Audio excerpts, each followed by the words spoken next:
Sedikit mengulang dari part kemarin. Saat ini, Pondi sedang melawan Netahu untuk membantu Ding Feng. Ding Feng mengalami luka yang sangat parah pada perutnya. Melihat Pondi membantu Ding Feng, Netahu bertanya siapa sebenarnya dia. Kenapa dia ikut campur? Pondi mengatakan jika dia tidak peduli jika Netahu menghabisi semua orang yang ada di kota itu. Namun tidak dengan Ding Feng, karena dia adalah teman dari tuannya.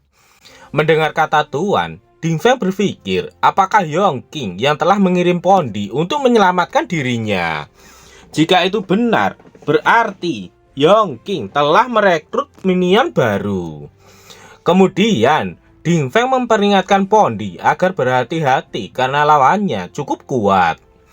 Sebelumnya, saat Ding Feng membuka pintu, tiba-tiba sebuah tangan sudah ada di depan wajahnya. Lalu Ding Feng dilemparkan ke arah jendela oleh Netahu, dan Ding Feng pun terlempar keluar jendela. Ding Feng terlempar keluar rumah hingga tak sadarkan diri. Padahal dia adalah seorang tank. Namun hanya dengan satu kali serangan saja, dia sudah tak sadarkan diri. Saat dia terbangun, Ding Feng sudah berada di tempat parkir pinggiran kota yang terlantar. Pondi dan Netahu juga sudah berada di sana.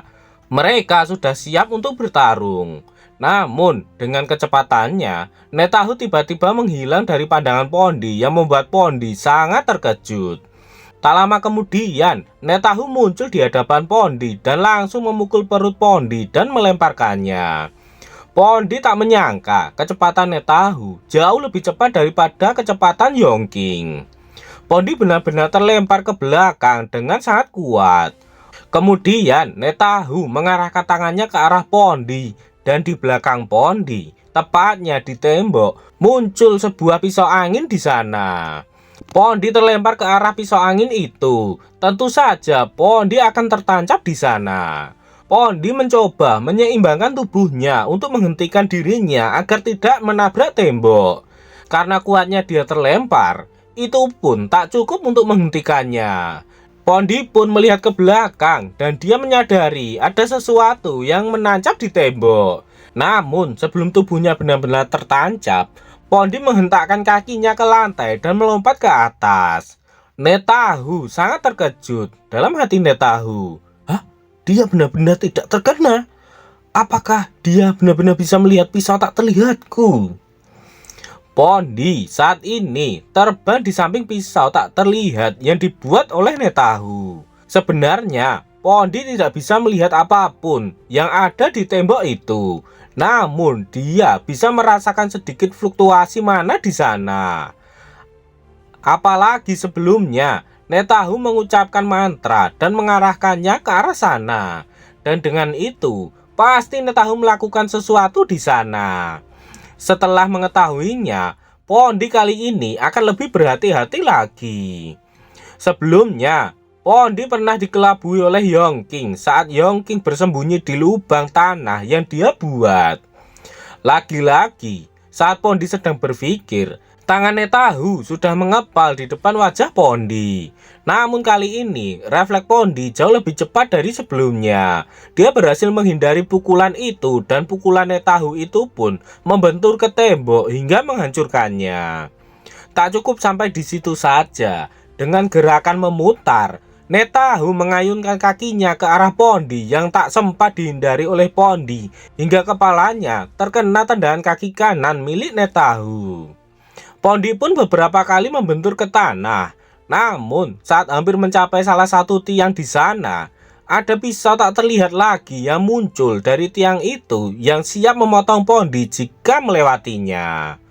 Tapi Pondi menyadarinya dan langsung melompat ke atas. Dalam hati Pondi, musuh terlalu cepat. Aku bahkan tidak punya waktu untuk melakukan mantra perlindungan. Master memberitahuku untuk tidak menggunakan bentuk iblis di luar dungeon untuk saat ini. Melihat Pondi menghindar ke atas, Netahu kembali membuat pisau tak terlihatnya di atas Pondi. Pondi pun terkena pisau itu karena dia telat menyadarinya. Pondi tergeletak di lantai dengan luka cukup parah di tubuhnya. Dalam hati Pondi, sialan, aku bahkan mempertaruhkan nyawaku. Tapi aku bahkan tidak bisa melindungi sahabat Master. Netahu mendekat ke arah Pondi. Dia tidak tahu bagaimana Pondi bisa menghindari serangannya. Tetapi pisau tersembunyinya bukan hanya yang stasioner saja. Pondi terkejut melihat pesan sistem yang muncul di hadapannya. Dan Netahu tersenyum. Dia senang karena bisa menghabisi Pondi kali ini. Kemudian dari samping sebuah pisau tersembunyi melesat cepat ke arah Pondi.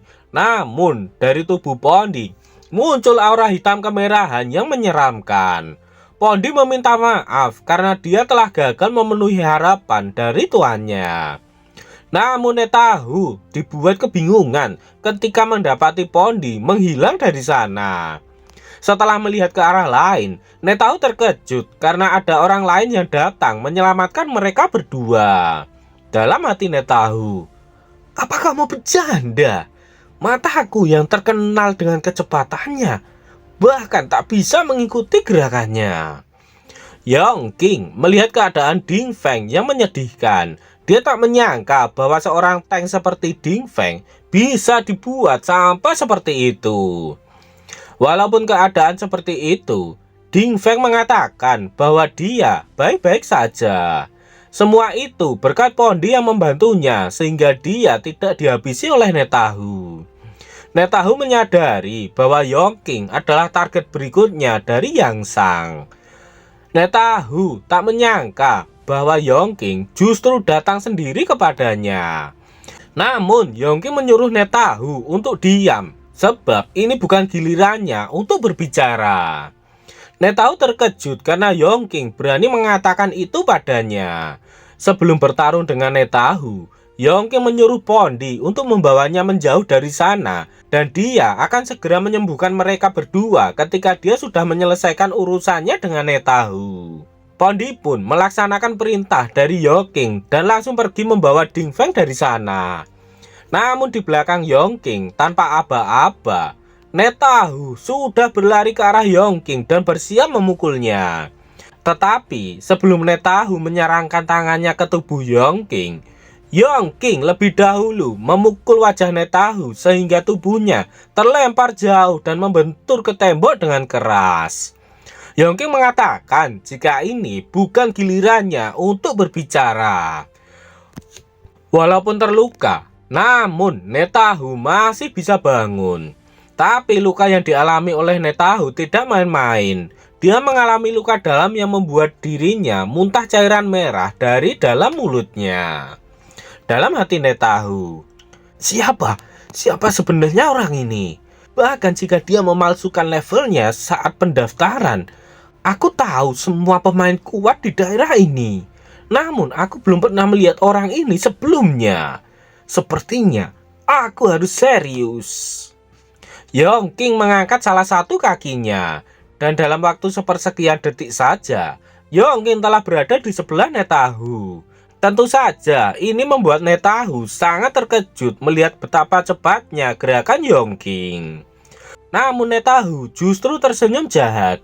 Dia tak menyangka bahwa Yongking melakukan itu. Dengan ini, Yongking malah masuk ke dalam perangkapnya. Tak lama kemudian, pisau angin tak terlihat muncul dari berbagai arah dan menusuk ke tubuh Yongking. Yongking pun terlihat tidak bergerak. Netahu senang karena perangkapnya telah berhasil. Yongking tertusuk pisau yang tak terlihat di seluruh tubuhnya. Netahu sangat bangga dengan dirinya sendiri yang sangat cerdas. Dia mengatakan kalau pertempuran antara para petualang bukan hanya tentang kekuatan dan kecepatan saja. Dengan sombongnya, Netahu mengatakan jika seorang pemula seperti Yongking tidak akan pernah bisa mengalahkan seorang veteran seperti dirinya. Namun kesombongan Netahu terhenti setelah melihat pisau yang tak terlihat hancur karena tertahan oleh shield yang melindungi tubuh Yongking. Netahu hanya bisa terdiam ketika melihat perisai yang melindungi tubuh Yongking. Perisai itu sangat kuat sehingga serangannya bisa dihancurkan. Apalagi perisai itu berwarna emas. Netahu berpikir, apakah Yongking adalah seorang kesatria cahaya? Dengan wajah yang menakutkan, Yongking mengutarakan kekecewaannya karena seorang petualang tipe assassin berlevel 4 hanya memiliki kekuatan yang seperti ini saja. Bahkan menurut Yongking, pukulan neneknya saja jauh lebih kuat daripada pukulannya. Netahu sangat marah karena telah dihina oleh Yongking. Kemudian, Yongking pergi meninggalkan Netahu karena menurut Yongking, Netahu tidak layak untuk dihabisi karena dia sangat lemah. Yongking menyuruh Netahu untuk memberitahu kepada atasannya untuk berhenti mengganggu orang-orang yang berhubungan dengan dirinya. Jika masih melakukannya, Yongking akan menghancurkan guil mereka hingga tak tersisa. Kali ini, Netahu benar-benar sudah tak bisa menahan emosinya. Dia mulai mengumpulkan sisa-sisa kekuatannya untuk serangan terakhir ke arah Yongking. Netahu merentangkan kedua tangannya dan angin mulai melingkari kedua tangannya. Kemudian dia menepukkan kedua tangannya sehingga terjadi serangan berbentuk jarum-jarum angin yang sangat banyak dan berkecepatan tinggi. Namun walaupun serangan itu mengarah kepadanya, Yongking masih berjalan dengan santai. "Kau cari mati ya!" teriak Yongking sembari menengok ke belakang. Jarum-jarum angin itu menjadi pisau angin yang tak terlihat dan memotong apapun yang dia lewati. Namun dengan perisai cahayanya, Yongking tak terkena dampak apapun dari serangan itu. Tempat itu pun benar-benar hancur akibat serangan dari Netahu. Lubang besar terlihat di tembok tempat parkir itu. Tentu saja, Yongking tidak terluka sama sekali. Tak lama kemudian, Netahu berpindah dengan cepat ke belakang Yongking.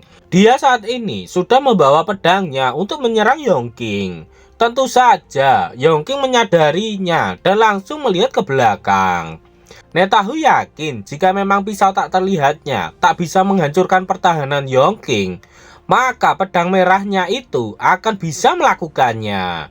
Dia mulai menusukkan pedang itu ke arah Yongking. Namun, Yongking juga sudah siap dengan perisainya. Ternyata sesuai dugaan Netahu, dia tersenyum karena pedang merahnya berhasil menembus perisai cahaya milik Yongking. Pedang yang digunakan oleh Netahu adalah pedang pemecah mantra. Netahu sangat bangga dengan pedangnya itu karena dia membelinya hingga menghabiskan semua tabungannya.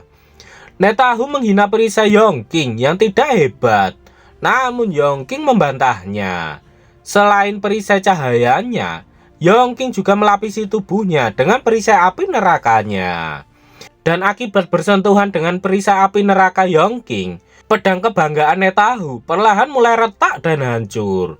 Netahu tak percaya pedang yang dia beli hingga menghabiskan tabungannya hancur begitu saja. Tak mau menunggu lama, Yongking langsung menendang wajah Netahu dengan sekuat tenaga. Netahu terlempar jauh hingga melayang-layang meninggalkan gedung sendirian. Netahu melayang dan hampir kehilangan kesadarannya. Dalam hati Netahu, "Aku benar-benar tak berpikir kalau dia memiliki perisai lagi. Tapi kenapa perisai keduanya dapat menghancurkan pedang pemecah mantraku?" Akhirnya, Yongking melompat untuk menemani Netahu melayang di udara. Namun tujuan Yongking adalah untuk menghabisi Netahu. Sebelum Netahu dihabisi oleh Yongking, Netahu mencoba memohon agar dia tidak dihabisi. Sebab jika Yongking menghabisinya, maka guild Scorpion tidak akan membiarkan Yongking lolos begitu saja.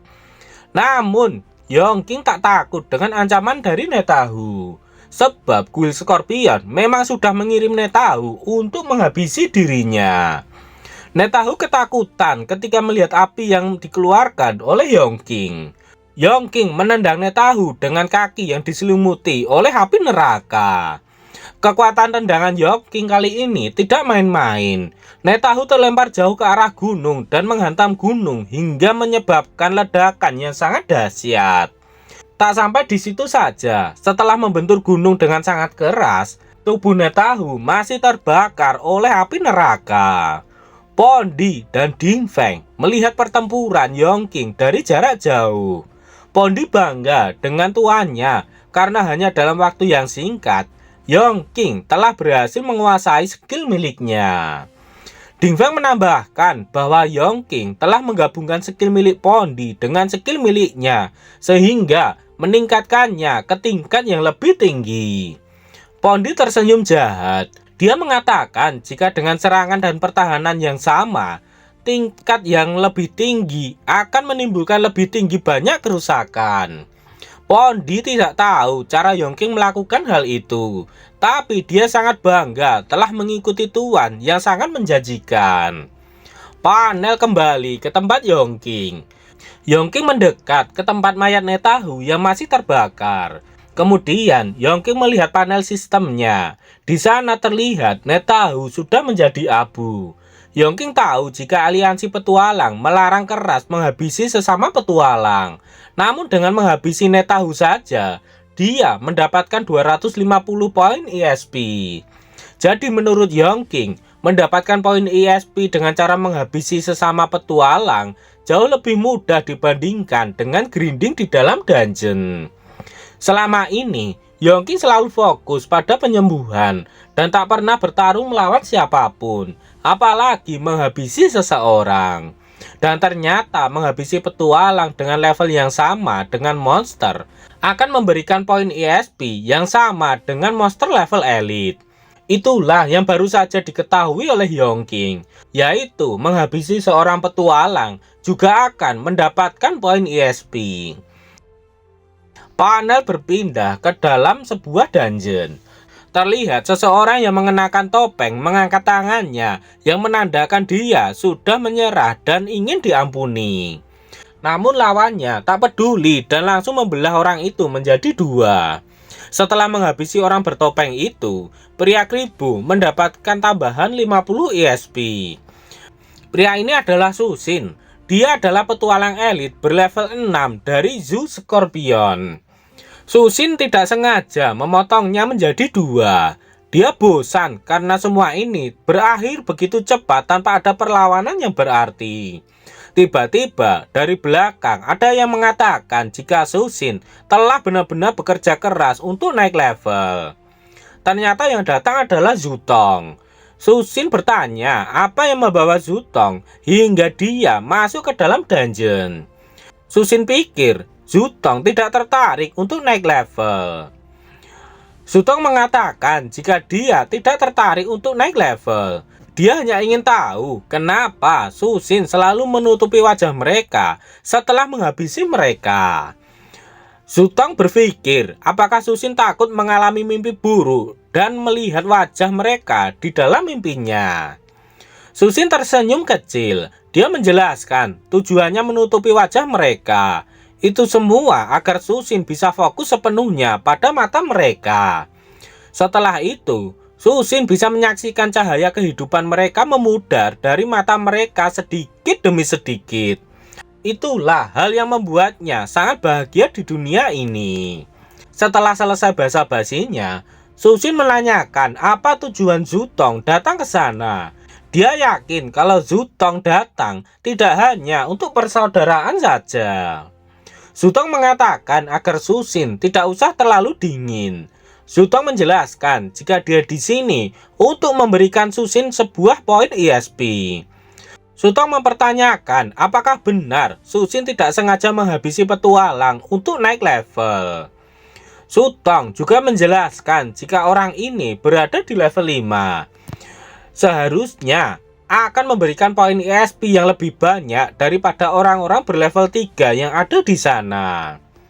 Zutong pun menunjukkan fotonya dan menanyakan apakah Susin tertarik. Siapakah yang ada di foto itu? Dan apakah yang akan terjadi selanjutnya? Nantikan kelanjutannya di part berikutnya.